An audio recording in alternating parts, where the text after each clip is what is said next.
आज सुबह केशव प्रसाद मौर्य ने अखिलेश यादव पर हमला किया था और अब शिवपाल यादव का पलटवार सामने आया है। उप मुख्यमंत्री केशव प्रसाद मौर्य पर शिवपाल यादव ने पलटवार किया है।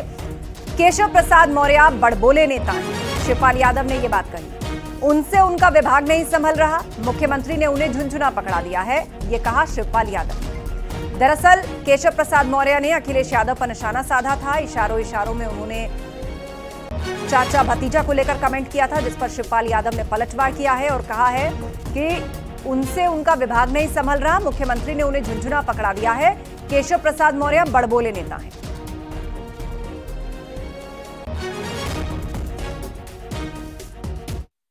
बड़बोले मंत्री हैं, उनके पास कोई काम तो है नहीं। ये केवल लखनऊ से दिल्ली, दिल्ली से लखनऊ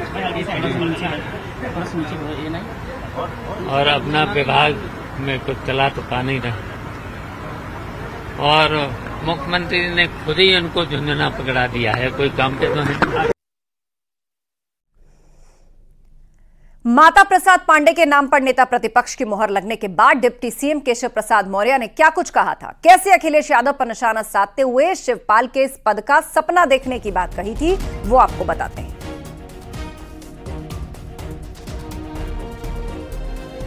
व्यक्तिगत तौर से बहुत सम्मान करते हैं, वो नेता प्रतिपक्ष बने हैं, उनको बधाई भी देते हैं, लेकिन श्री अखिलेश यादव जी का असली चेहरा सामने आया।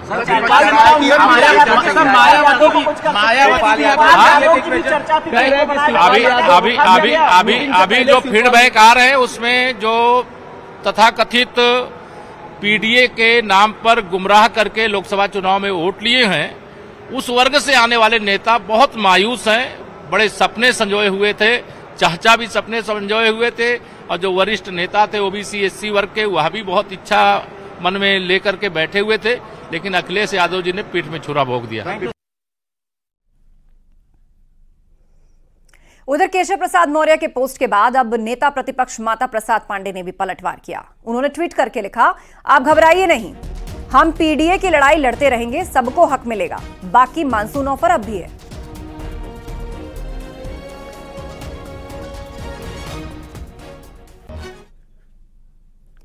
उधर समाजवादी पार्टी के नेता प्रतिपक्ष को लेकर बसपा अध्यक्ष मायावती ने अखिलेश यादव पर हमला बोला। ट्वीट करके मायावती ने लिखा, आपको दिखाते हैं, पीडीए को गुमराह करके वोट लिया गया, नेता प्रतिपक्ष बनाने में पीडीए की उपेक्षा की गई, एसपी में एक विशेष जाति को जगह दी गई, एसपी सरकार में ब्राह्मण समाज की उपेक्षा की गई।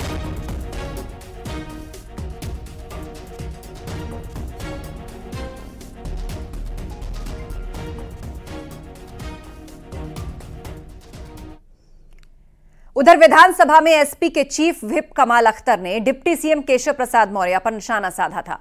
शिवपाल यादव को नेता प्रतिपक्ष नहीं बनाए जाने पर उन्होंने कहा था कि शिवपाल का राजनीतिक कद इन सब पदों से ऊपर है। मायावती के आरोपों पर उन्होंने कहा, हम जिस पीडीए की बात कर रहे हैं उस पीडीए में ए का मतलब आधी आबादी, अगड़ा और अल्पसंख्यक होता है। एक कहावत है, खिसियानी बिल्ली खम्मा नोचे। आप खुद भारतीय जनता पार्टी के अंदर देखिए, 2 दिन से 4 दिन से क्या चल रहा है, यहाँ बैठक वहां बैठक, ये हटेंगे वो बनेंगे।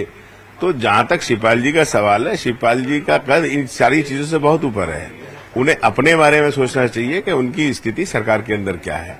तो ये बौखलाहट का नतीजा, इससे ज्यादा कुछ नहीं है। समाजवादी पार्टी सभी जात धर्म बिरादरियों की पार्टी है। क्या पीडीए के अंदर अगड़े नहीं आते? क्या पीडीए के अंदर आधी आबादी महिला नहीं आती? क्या पीडीए के अंदर मुसलमान नहीं आता? क्या पीडीए के अंदर पिछड़ा दलित नहीं आता? सारे हैं, और उसका सबूत इस 2024 के इलेक्शन के अंदर उत्तर प्रदेश की जनता ने दिया है। यूपी विधानसभा का सत्र, सियासी संग्राम, सदन में विपक्ष का हंगामा, सियासी शोर, विपक्ष का सवाल, सरकार का जवाब। जी हां, यही घटनाक्रम है जो चल रहा है। यूपी विधानसभा का मानसून सत्र आज से शुरू हो चुका है। विधानसभा सत्र की शुरुआत पर सीएम योगी ने जनप्रतिनिधियों से सदन चलाने में अपना योगदान देने की अपील की है।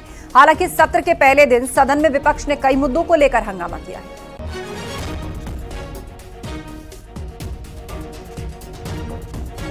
तो अनुपूरक बजट पेश करेगी सरकार। 2 अगस्त तक विधानसभा का सत्र चलेगा। सत्र में अनुपूरक बजट पेश करेगी सरकार।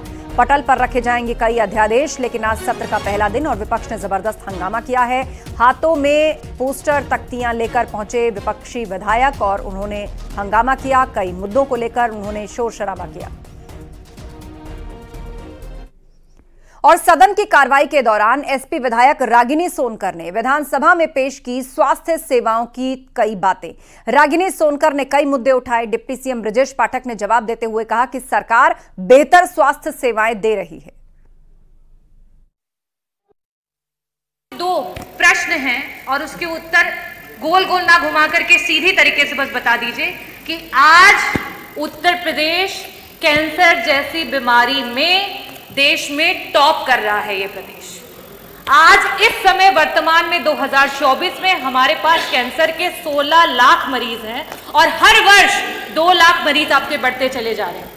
और इन गरीब मरीजों के पास ना तो पैसा है इलाज कराने के लिए और ना अस्पतालों में बेड्स।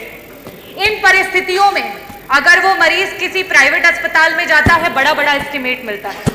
क्या सरकार कैंसर के सारे उत्तर प्रदेश के मरीजों को उनका जो एस्टिमेट जहां से भी बन करके आता है उसका एक मुश्त में पैसा उपलब्ध कराएगी कि नहीं कराएगी?